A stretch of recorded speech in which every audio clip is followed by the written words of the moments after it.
Bonjour à tous, aujourd'hui dans Micmac nous allons parler de figures géométriques étranges et passionnantes, les fractales. Une fractale, c'est une figure géométrique qui possède la particularité d'avoir des détails quelle que soit l'échelle à laquelle on la regarde. Pour bien comprendre ce que cela signifie, commençons par prendre quelques exemples. Et tout d'abord, regardons cette figure géométrique classique, le cercle. Le cercle, c'est une figure parfaitement lisse, ce qui signifie que si vous prenez un point quelconque sur ce cercle et que vous zoomez dessus, eh bien plus le zoom sera important, plus le cercle ressemblera tout simplement à une ligne droite. Et cette propriété, eh bien, elle est valable pour la plupart des figures géométriques classiques que l'on peut connaître. Eh bien pour les fractales, c'est précisément le contraire qui se passe. Si vous prenez une figure fractale et que vous zoomez sur l'un quelconque de ces points, vous verrez au fur et à mesure apparaître de plus en plus petits détails sans que ça ne s'arrête jamais.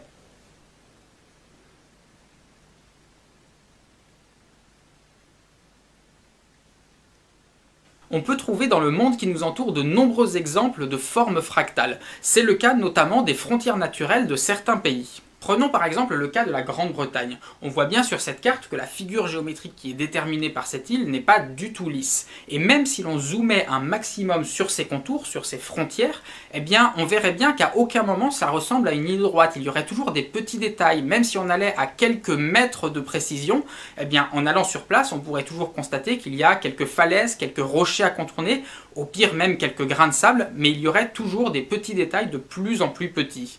Mais alors une question se pose, combien mesure la longueur des côtes de Grande-Bretagne? Je vous propose de laisser cette question en suspens quelques instants parce que pour pouvoir y répondre, il va tout d'abord falloir nous interroger sur quelques propriétés étonnantes des fractales. Et nous allons commencer par quelques cas particuliers de fractales qui sont plus simples à étudier et qu'on appelle les figures autosimilaires. Les figures autosimilaires, comme leur nom l'indique, ce sont des figures qui sont similaires à elles-mêmes, ce qui signifie que quand on zoome sur certains points de la figure, eh bien les détails que l'on voit apparaître sont en réalité des reproductions miniatures de la figure tout entière. On trouve également des figures autosimilaires dans la nature, c'est le cas par exemple des fougères. Une fougère, ce n'est rien d'autre qu'une composition de plein de petites fougères miniatures. C'est le cas également des choux romanesco que vous pouvez trouver chez votre marchand de légumes. L'une des figures géométriques autosimilaires les plus célèbres s'appelle la courbe de von Koch et elle a été découverte en 1904 par le mathématicien suédois Helge von Koch. Pour construire la courbe de von Koch, il faut commencer par prendre un segment de droite comme ceci. Ce segment de droite, on va le diviser en 3 tiers et retirer le tiers du milieu. Et à la place du trou qui est laissé par le tiers du milieu, on va rajouter 2 nouveaux segments de longueur 1 tiers qui vont former une forme de triangle équilatéral de la façon suivante. Une fois qu'on a fait ceci, on se retrouve donc avec une figure qui maintenant est composée de 4 segments de droite, et sur chacun de ces 4 segments de droite, on va répéter la même opération. On enlève le tiers du milieu, et on rajoute 2 petits segments qui forment des triangles équilatéraux, comme ceci. Et une fois qu'on a ça, eh bien on recommence une 3e fois, une 4e fois, une 5e fois, etc. La courbe de von Koch, c'est la figure géométrique que l'on obtient quand on a répété ce procédé une infinité de fois. Une fois que l'on a notre courbe de von Koch, on peut se poser sur cette figure la même question que l'on se posait tout à l'heure à propos des côtes britanniques. Quelle est sa longueur? Et cette fois, la réponse est plus simple à trouver parce que l'on peut procéder étape par étape.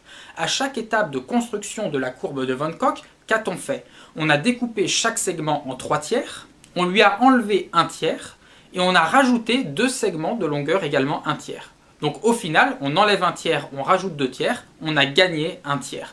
Par conséquent, à chaque étape, la longueur augmente d'1 tiers. Une autre façon de le formuler consiste à dire qu'à chaque étape, la longueur de la courbe subit une augmentation d'environ 33%.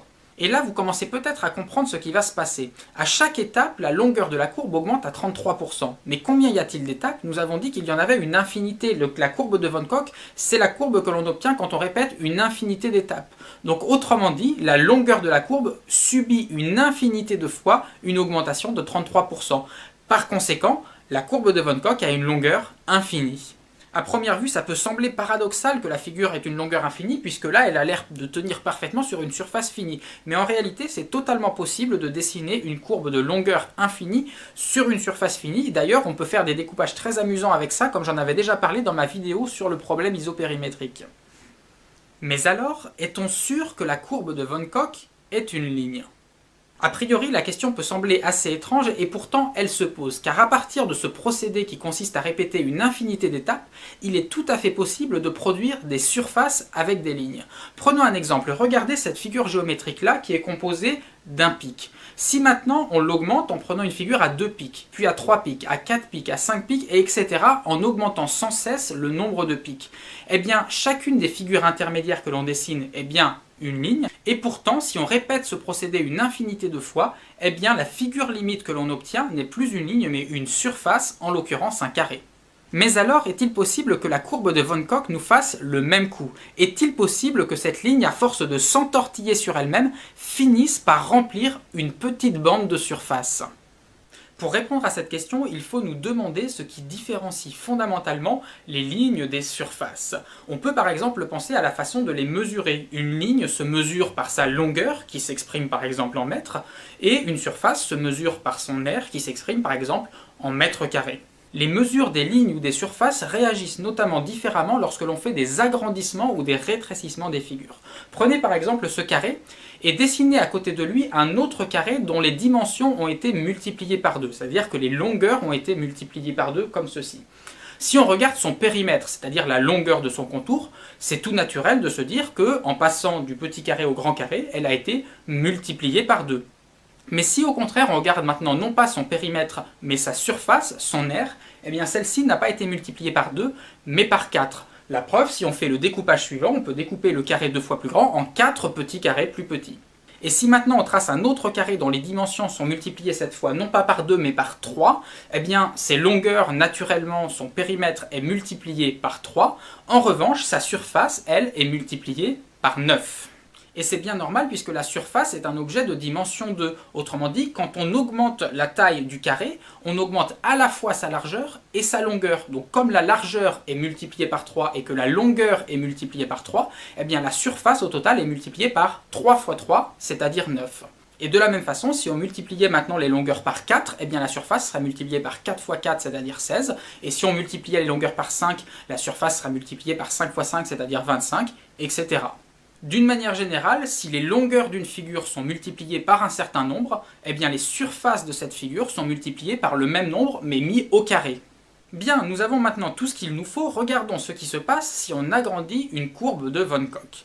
Prenons une petite courbe de Von Koch comme ceci, et maintenant prenons la même, mais dont les dimensions ont été multipliées par 3, comme ceci.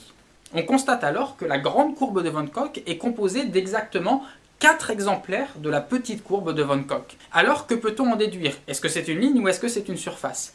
Si c'était une ligne, sa mesure serait tout simplement multipliée par 3. Or là ce n'est pas le cas, sa mesure est multipliée par 4, on vient de le voir. Donc c'est plus qu'une ligne. Mais si le flocon de Von Koch était une surface, sa mesure devrait être multipliée par 3 fois 3, c'est-à-dire 9. Or là, sa mesure n'est pas multipliée par 9, mais par moins que 9. Donc ce n'est pas tout à fait une surface. Conclusion, la courbe de Von Koch n'est ni une ligne de dimension 1, ni une surface de dimension 2, mais une figure géométrique d'une dimension intermédiaire entre 1 et 2.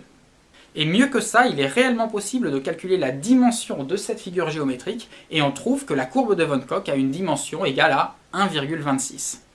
Et de la même manière qu'il est possible de mesurer les lignes par leur longueur ou les surfaces par leur aire, eh bien il est possible de mesurer les figures de dimension intermédiaire par des mesures qui s'appellent les mesures de Hausdorff, du nom du mathématicien allemand Felix Hausdorff.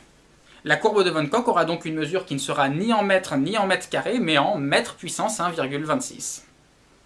Maintenant que nous savons tout ça, nous pouvons revenir à notre question de départ qui était celle de la longueur des côtes britanniques. Un mathématicien anglais du nom de Lewis Fry Richardson s'est posé la question, a bien étudié le sujet et en est arrivé à la conclusion que, comme la courbe de Von Koch, les côtes britanniques n'étaient pas une figure de dimension 1, n'étaient pas une ligne et n'étaient pas non plus une surface mais d'une dimension intermédiaire.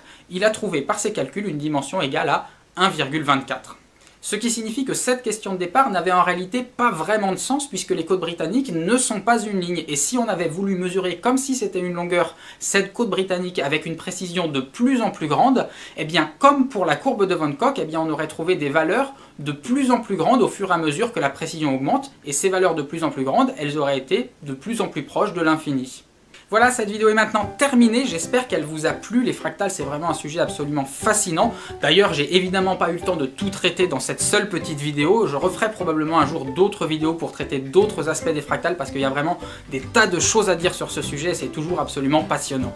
N'hésitez pas à partager cette vidéo avec un maximum de gens partout autour de vous. Vous pouvez également vous abonner à ma chaîne si ce n'est pas encore déjà fait. Vous pouvez également me soutenir sur Tipeee. D'ailleurs, je voudrais dire un énorme merci à toutes les personnes qui me soutiennent déjà sur Tipeee depuis un mois que j'ai lancé mon compte.